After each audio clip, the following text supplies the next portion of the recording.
Welcome to our channel metro spices. നല്ല ചൂട് ചോറിൻ്റെ അവിടെ നല്ല ചൂട് മോര് കറി ഒഴിച്ച് കഴിക്കാൻ ആർക്കും ഇഷ്ടമല്ലാത്ത അല്ലേ? നമുക്ക് എല്ലാവർക്കും ഇഷ്ടമാണ്. അപ്പം നമ്മുടെ ഇന്നത്തെ വീഡിയോ എന്താണെന്ന് നിങ്ങൾക്ക് മനസ്സിലായെന്ന് ഞാൻ വിചാരിക്കുന്നു. മോര് കറി എങ്ങനെയാണ് ഉണ്ടാക്കുന്നതെന്നാണ് നമ്മൾ ഇന്നത്തെ വീഡിയോയിൽ നോക്കാൻ പോകുന്നത്. അതിനു മുമ്പ് നമ്മുടെ ഈ ചാനൽ ആദ്യമായിട്ട് കാണുന്ന ആൾക്കാരാണെന്നുണ്ടെങ്കിൽ നമ്മുടെ ചാനൽ ഒന്ന് സബ്സ്ക്രൈബ് ചെയ്തേക്കണേ. കൂട്ടത്തിൽ തന്നെ ആ ബെൽ ബട്ടൺ കൂടെ ഒന്ന് അമർത്തിയേക്കണേ. അപ്പോൾ വീഡിയോയിലേക്ക് പോവാം. അപ്പോൾ ഇതൊരു സ്പെഷ്യൽ മോര് കറിയാണ്. സാധാരണ തയ്യാറാക്കുന്ന രീതിയിലല്ല ഇത് തയ്യാറാക്കിയിരിക്കുന്നത്. അപ്പോൾ നിങ്ങൾ ഈ വീഡിയോ ഫുള്ളായിട്ട് സ്കിപ്പ് ചെയ്യാതെ കാണാനായിട്ട് ശ്രമിക്കുക. അപ്പോൾ ഞാൻ ഈ മോര് കറി തയ്യാറാക്കാനായിട്ട് 2 കപ്പ് നല്ല കട്ട തൈര്, നല്ല പുളിയുള്ള നല്ല കട്ട തൈരാണ് എടുത്തിരിക്കുന്നത്. ഇനി നമുക്ക് ഈ തൈര് നല്ല രീതിയിൽ ഒന്ന് വിസ്ക് ഉപയോഗിച്ചിട്ട് ഉടച്ചെടുക്കണം. അപ്പോൾ ഞാനിവിടെ കുറച്ച് ഇഞ്ചി, അതുപോലെ തന്നെ വെളുത്തുള്ളി, 2 പച്ചമുളക് ചെറുതായിട്ട് അരിഞ്ഞത്, ഒരു 4 ചെറിയ ഉള്ളി ചെറുതായിട്ട് അരിഞ്ഞതുകൂടെ എടുത്ത് വെച്ചിട്ടുണ്ട്. നല്ല രീതിയിൽ ഇങ്ങനെ ഉടച്ചെടുത്തതിന് ശേഷം നമുക്കിതിലോട്ട് 1 കപ്പ് വെള്ളം ഒഴിച്ചു കൊടുക്കുക. അപ്പം ഇതിൻ്റെ ഒരു കട്ടിക്ക് അനുസരിച്ചിട്ട് നിങ്ങൾക്ക് എത്ര കട്ടി വേണോ അതിനനുസരിച്ചിട്ട് വെള്ളം ആഡ് ചെയ്ത് കൊടുക്കുക. ഞാനിപ്പോൾ ഇവിടെ 1 കപ്പ് വെള്ളമാണ് യൂസ് ചെയ്തിരിക്കുന്നത്. അതിനുശേഷം നല്ല രീതിയിൽ വിസ്കിട്ട് വീണ്ടും ഒന്ന് ഇളക്കി യോജിപ്പിച്ചതിന് ശേഷം നമുക്കിത് തയ്യാറാക്കാം.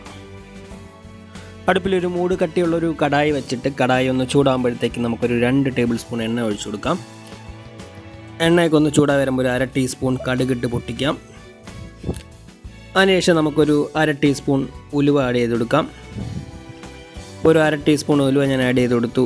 ഉലുവയൊക്കെ ചെറുതായിട്ട് ബ്രൗൺ കളറായി വരുമ്പോഴത്തേക്ക് നമുക്കതിലോട്ട് കുറച്ച് വറ്റൽ മുളകും കുറച്ച് കറിവേപ്പിലയും പിന്നെ നേരത്തെ എടുത്തു വെച്ച ആ ഒരു ഇഞ്ചി വെളുത്തുള്ളി, ഒരു ചെറിയ കഷ്ണം ഇഞ്ചിയും ഒരു 4 വെളുത്തുള്ളി ചെറുതായിട്ട് അരിഞ്ഞതാണ്. ഇത് എല്ലാം കൂടെ ഇട്ടൊന്ന് ചെറുതായിട്ട് വഴറ്റിയതിന് ശേഷം നമുക്ക് നേരത്തെ എടുത്തു വെച്ച പച്ചമുളകും പിന്നെ ഒരു 3-4 ചെറിയ ഉള്ളി അരിഞ്ഞതുകൂടെ ഉണ്ട്, അതുകൂടെ ഇട്ട് നല്ല രീതിയിൽ ഇളക്കി ഒന്ന് മൂപ്പിച്ചെടുക്കാം.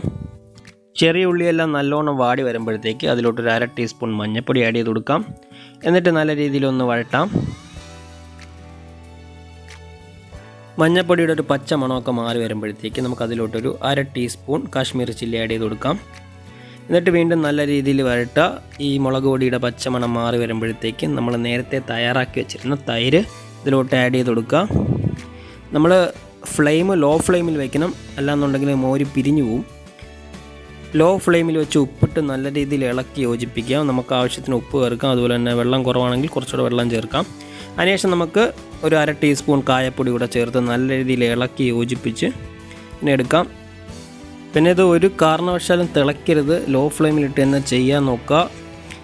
തിളച്ച് പോവുകയാണെങ്കിൽ നമ്മുടെ മോരൊക്കെ പിരിഞ്ഞ് വൃത്തികേടായി പോകും. ഏറ്റവും അവസാനം നമുക്ക് കുറച്ച് കറിവേപ്പിലൂടെ ഇട്ട് ഇതുപോലെ ഗാർണിഷ് ചെയ്തെടുക്കുകയാണെങ്കിൽ നമ്മുടെ മോര് കറി ഇവിടെ റെഡി ആയിട്ടുണ്ട്. അപ്പോൾ എനിക്ക് കുറച്ച് ഉപ്പ് കുറവായിരുന്നു, ഞാൻ കുറച്ചുകൂടെ ഉപ്പ് ആഡ് ചെയ്ത് ഒന്നുകൂടെ ഇളക്കി കൊടുത്തു. അപ്പോഴടുത്ത മോര് കറി ഉണ്ടാക്കുമ്പോൾ നിങ്ങളെല്ലാവരും ഈ രീതിയിൽ ട്രൈ ചെയ്ത് നോക്കുക. നമുക്കിത് കുറച്ചുകൂടെ സിമ്പിളായിട്ട് ഉണ്ടാക്കാം, ബാച്ചിലേഴ്സിനൊക്കെ എളുപ്പത്തിൽ തയ്യാറാക്കാൻ പറ്റുന്ന രീതിയിലും ഉണ്ടാക്കാൻ പറ്റും.